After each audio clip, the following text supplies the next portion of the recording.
Hello students, पिछले video में हम लोग क्वेश्चन 2 तक पढ़े थे 15.1। क्वेश्चन नंबर 3 देखिए क्या कह रहा है।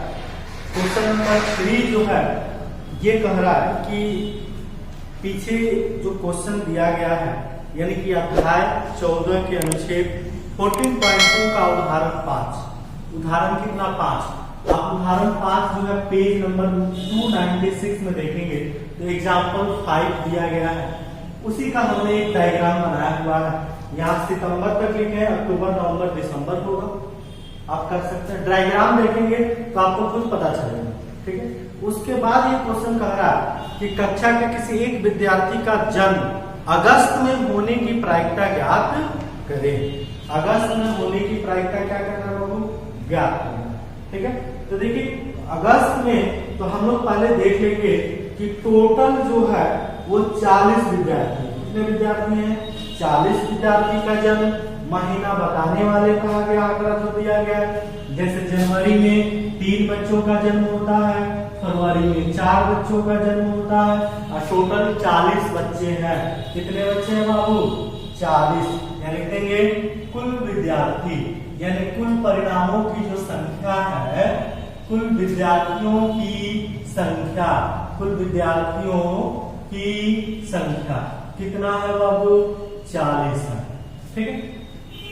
उसी तरह से जैसे अप्रैल में मार्च में जन्म लेने वाले बच्चों की संख्या विद्यार्थी की 2 है, ठीक है। उसी तरह से जिसकी प्रायिकता पूछ रहा है तो अगस्त में कितने जन्म लेने वाले हैं, तो अगस्त ये है, देखिए कितने हैं बाबू, 6, कितने हैं 6, यानी कहेंगे अगस्त में जन्म लेने वाले, ठीक है, किस मंथ में बाबू, अगस्त में। क्योंकि क्वेश्चन जो है आपसे वही पूछ रहा है, क्वेश्चन पूछ रहा है कि अगस्त में एक विद्यार्थी का जन्म अगस्त में जन्म लेने वाले विद्यार्थियों की संख्या, विद्यार्थियों की संख्या किसमें, तो अगस्त में कितने हैं, तो 6 है। और इसी की प्रायिकता जो आपको निकालना है तो अगस्त में क्या लिखेंगे, जन्म लेने वाले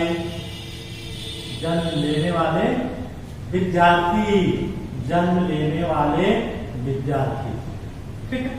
इसी की प्रायिकता आपको निकालना है।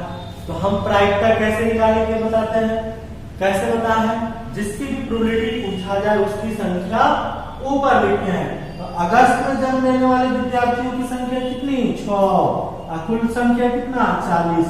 यही तो आंसर हुआ। घटा दीजिए 3 गुना 6, 20 गुना 40, यानी कि 3 बटा कितना, 20। बस अब आप इतना ही छोटा के लिए हमको डायग्राम बनाना पड़ा और आप इसी चीज से समझ सकते हैं कि कैसे हम लोग क्वेश्चन को बनाएंगे।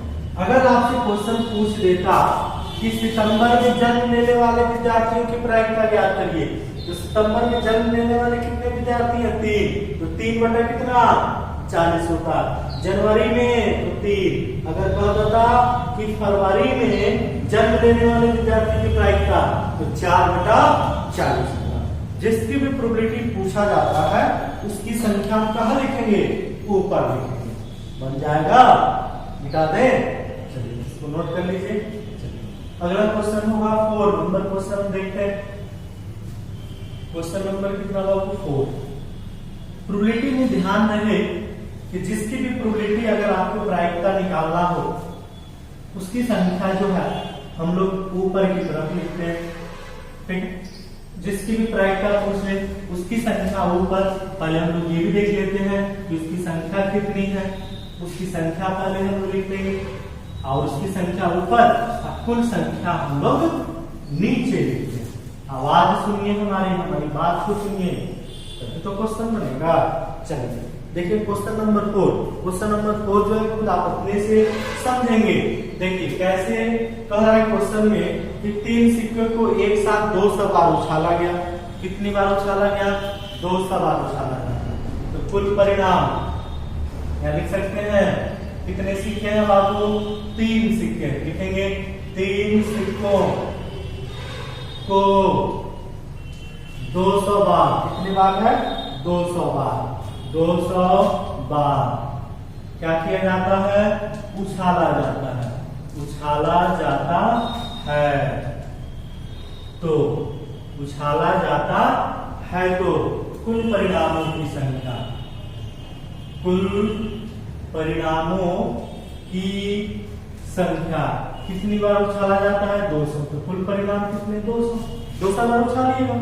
ठीक है, कह रहा है इनमें से विभिन्न परिणामों का रंग बता दिया गया है कि 3 चित्र जो है 23 बार आता है, 2 चित्र 72 बार आता है, 1 चित्र 77 बार आता है, कोई भी चित्र नहीं 28 बार। चित्र समझ रहा है ना, जिसको हम लोग हेड और टेल कहते हैं, पट को टेल कहते हैं और चित्र को हेड कहते हैं। ठीक है, यदि तीनों सिक्का को एक साथ उछाला जाए तो 2 चित्र आने की प्रायिकता, ध्यान दीजिए कितने चित्र? 2 चित्र की संख्या कितनी बाबू बताइए? देख सकते हैं आप, 2 चित्र कितनी बार आता है? 72 बार आता है। और 2 चित्र आने की प्रायिकता आपसे पूछ रहा है, तो 2 चित्र जिसकी प्रायिकता पूछे उसकी संख्या ऊपर और कुल संख्या नीचे, यही आंसर हो जाएगा। घटा सकते हैं आप, 36 गुना 72 होगा 100 गुना 200, 18 50 हो जाएगा। और कटेगा 9 गुना 18, 25 गुना 50 हो जाएगा क्या जी? तो ये हो जाएगा 9 बाई कितना? 25। यही आपका आंसर हो जाएगा। कोई दिक्कत? बिल्कुल इसी तरीके से हम लोग बहुत ही आसानी से बना सकते हैं। जिसकी भी प्रोबेबिलिटी अभी आपसे पूछा जाता है तो हम लोग उसकी संख्या जो है ऊपर लिखते हैं। ठीक है, उसकी संख्या कहाँ लिखते हैं? ऊपर लिखते हैं। और कुल संख्या कहाँ लिखते हैं बाबू? तो नीचे की तरफ लिखते हैं। बन सकता है क्वेश्चन? तो ये क्वेश्चन नंबर आपका हो 4। ठीक है, अब क्वेश्चन नंबर 5 जो है हम इसको बनाते जाते हैं और आप समझते जाएंगे। पहले क्वेश्चन को बड़ी ध्यान से पहले पढ़ लेंगे कि क्या कह रहा है। ठीक है, कह रहा है एक कंपनी ने यदृच्छया 24 परिवार चुनकर एक घर की आय स्तर और वाहनों की संख्या के बीच संबंध स्थापित करने के लिए उनका सर्वेक्षण किया। एकत्रित किए गए आंकड़ा जो है सारणी में दिए गए। कुल परिवारों की संख्या कितना? कुल कितने परिवार हैं बाबू? 24। कुल परिवारों की संख्या लिख देते हैं 24 लिख दिया गया। चलिए आगे देखते हैं। मासिक आय जो है रुपया में दिया गया 7,000 से कम। एक एक करके आप बुक में देखेंगे। 7,000 से कम प्रति वाहनों की संख्या, लेकिन जिसके पास एक भी वाहन नहीं है 0, वैसे कितने परिवार हैं? तो 10 परिवार हैं। और उनका इनकम कितना है? तो 7,000 से कम है।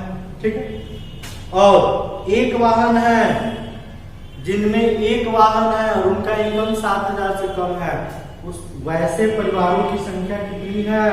तो 160 है। यानी कि एक वाहन है जिसके घर में एक गाड़ी है, वैसे कितने परिवार हैं?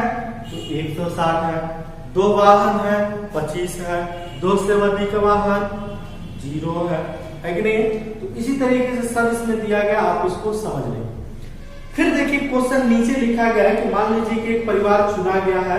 प्रायिकता ज्ञात करिए कि चुने गए परिवार की आय 10,000 से 13,000 प्रति माह है। तो चेक कर लीजिए 10,000 से 13,000 कहाँ है? किस कॉलम में है? 10,000 से 13 थर्ड कॉलम में है कि नहीं है? क्वेश्चन का उसके पास ठीक ठीक 2 वाहन। कितने वाहन? 2 वाहन। तो चलिए चेक करते हैं। 2 वाहन में 10,000 से 13,000 कितना है? 29 है। कितना है? 29 है। चेक करेंगे आप फिगर में। तो पहला नंबर जो क्वेश्चन है 10,000 से 13, तो पीछे प्रोबेबिलिटी कितने वाहन बाबू? 2 वाहन। तो 2 वाहनों की संख्या कितनी है? 29 है। कुल कितने परिवार हैं? 2400। तो 2900 बटा कितना हो जाएगा? 2400 हो जाएगा। ठीक है, ये पहला नंबर।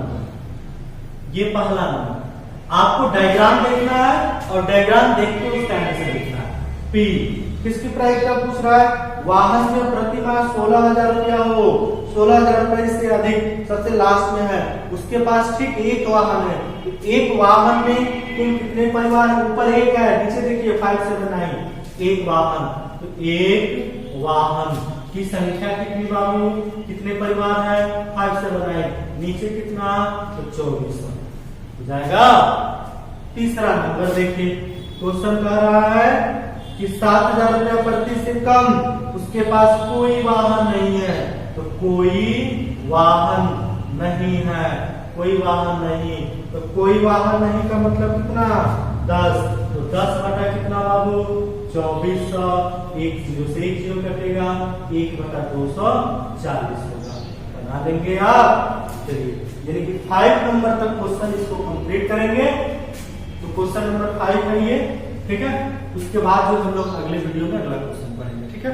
Thank you.